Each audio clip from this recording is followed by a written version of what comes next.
24x7 news Bengal আপনারা দেখছেন। আজ 27শে মে আর এই মুহূর্তে আমি এসে পৌঁছেছি বাগবাজারের ফণীভূষণ বিদ্যা বিনোদ যাত্রা মঞ্চ, যেখানে কলকাতা অগ্নিবীণার পক্ষ থেকে দুদিন ব্যাপী এখানে অনুষ্ঠিত হচ্ছে কাজী নজরুল ইসলামের 127তম জন্মোৎসব। গত 26শে মে এবং আজ 27শে মে দুদিন ব্যাপী চলছে এদের এই অনুষ্ঠান। আসুন দেখে নিই তারই কিছু মুহূর্ত।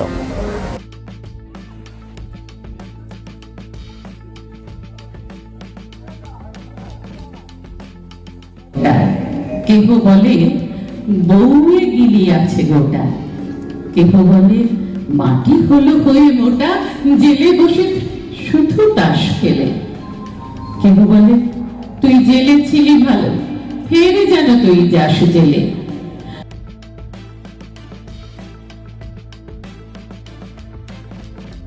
দুদিনব্যাপী পালিত হলো কাজী নজরুল ইসলামের 127তম জন্মোৎসব। সামাজিক ও সাংস্কৃতিক সংস্থা কলকাতা অগ্নিবীণা কাজী নজরুল ইসলামের বিভিন্ন রচনা, গান, চর্চার মধ্য দিয়ে নজরুল চিন্তনকে বিশ্বব্যাপী আরও ছড়িয়ে দেওয়ার লক্ষ্যে এগিয়ে চলেছে দীর্ঘ সময় ধরে।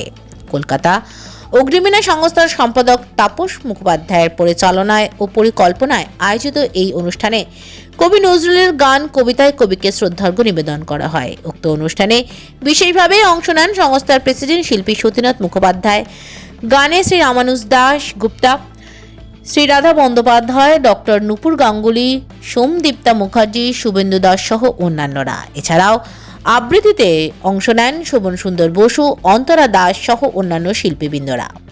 এদিন অনুষ্ঠানে সামাজিক দায়বদ্ধতায় সংস্থার পক্ষ থেকে মাকালপুর শান্তিধাম অনাথ আশ্রমে শিশুদের আর্থিক ও প্রয়োজনীয় সামগ্রী প্রদান করা হয়।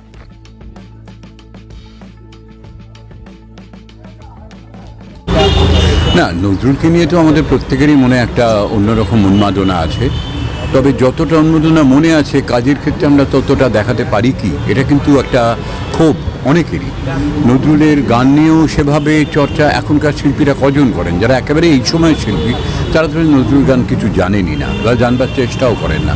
যারা আরেকটু ওপরে তারা অন্যান্য গানের সঙ্গে সঙ্গে নজরুলের গানও করেন। নজরুলের কবিতা বলতে গেলেও সেই গুটিকতক নির্ধারিত কবিতা, সেটাকেই ঘুরিয়ে ফিরিয়ে বলা হয়। আমাদের উচিত কিন্তু আমাদের বাংলা সাহিত্যে কাজী নজরুল ইসলামের যে অসামান্য অবদান, যার কীর্তিকে সম্মান জানিয়েছেন এমনকি গুরুদেব রবীন্দ্রনাথ ঠাকুর নিজে পর্যন্ত, তার ব্যাপারে আমাদের আরেকটু সদর্থক দৃষ্টিভঙ্গি নিয়ে আরেকটু বেশি করে তাকে নিয়ে আমাদের কাজকর্ম করা উচিত। আর এটা আমাদের ভুলে গেলে চলবে না। আজকে যে আমরা এই জাতপাতের ব্যাপার নিয়ে এসবের ঊর্ধ্বে ওঠার কথা বলছি, এ ব্যাপারে কাজী নজরুল ইসলাম পথিকৃৎ। তার প্রত্যেকটা কাজের মধ্যে দিয়ে কথায়, গানে, লেখায়, কবিতায় সর্বত্র এই দুটোকে একসঙ্গে মিলিয়ে দেওয়ার, গালাগালিকে গলাগলিতে মিলিয়ে দেওয়ার যে প্রয়াস এত বছর আগে তিনি নিয়েছিলেন, তার মতো আর কেউ কিন্তু এইভাবে এতটা বোল্ড স্টেপ নিয়ে করেননি।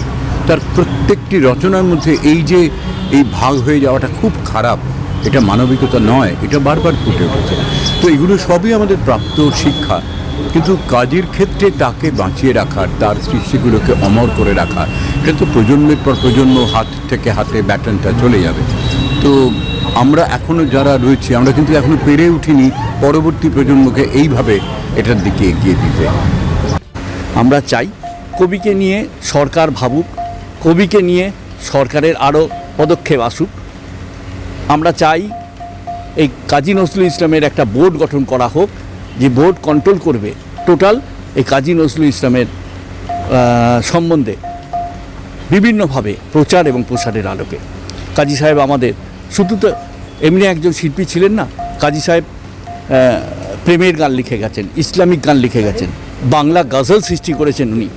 এছাড়া ধর্মীয় গান, শ্যামাসঙ্গীত থেকে শুরু করে সমস্ত দিকে উনি ছিলেন।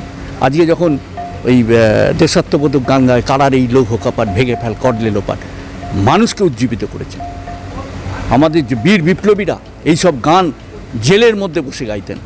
এই তো তার সৃষ্টি, সে বিভিন্নভাবে আমাদের কাছে তার নিদর্শন রেখে গেছেন। আমরা চাই যে কাজী সাহেবকে নিয়ে আমরা ভাবি, আমাদের ভাবতে হবে, কারণ কাজী সাহেব আমাদের ভেতরে যা দিয়ে গেছেন, যা অনুপ্রেরণা দিয়ে গেছেন, স্বাধীনতা বিপ্লবে তার যা অবদান, তা নিজে জেল পর্যন্ত খেটেছেন, জেলের মধ্যে অনশন পর্যন্ত করেছেন এই কবি এই ভারতবর্ষকে স্বাধীন করার জন্য।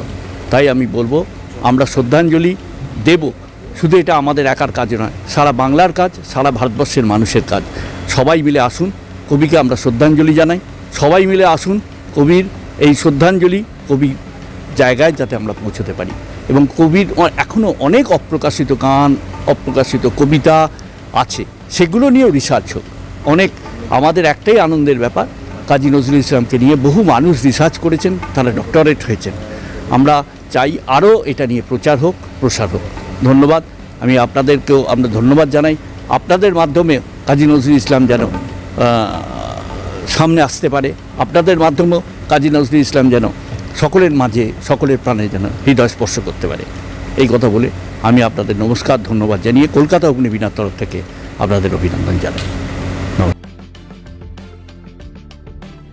24x7 নিউজ বেঙ্গলের সঙ্গে থাকুন, সাথে থাকুন, দেখতে থাকুন। সব খবরের জন্য চোখ রাখুন আমাদের চ্যানেলে।